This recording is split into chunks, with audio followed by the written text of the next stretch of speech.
In the beginning of this world, there was no such thing as death. Everybody continued to live until there were so many people that the earth had no room for any more. The chiefs held a council to determine what to do. One man rose and said he thought it would be a good plan to have the people die and be gone for a little while, and then return. As soon as he sat down, Coyote jumped up and said he thought people ought to die forever. He pointed out that this little world is not large enough to hold all of the people, and that if the people who died came back to life, there would not be food enough for all. All of the other men objected.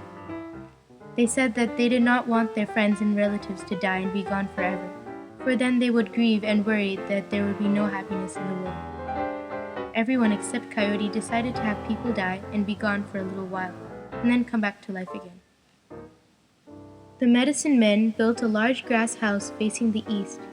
When they had completed it, they called the men of the tribe together and told them that people who died would be restored to life in the medicine house.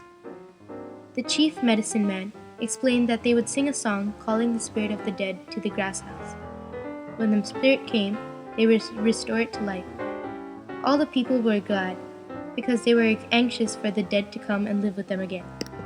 When the first man died, the medicine men assembled in the grass house and sang. In about 10 days, a whirlwind blew from the west and circled about the grass house. Coyote saw it, and as the whirlwind was about to enter the house, he closed the door. The spirit of the whirlwind, finding the door closed, whirled on by.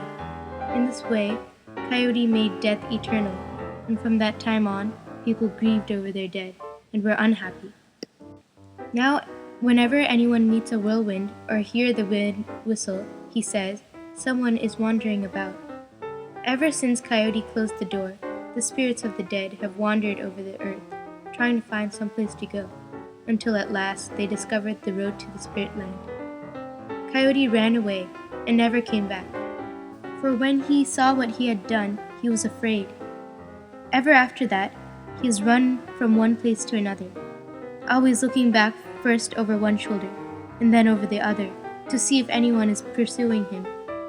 And ever since then, he has been starving, for no one will give him anything to eat.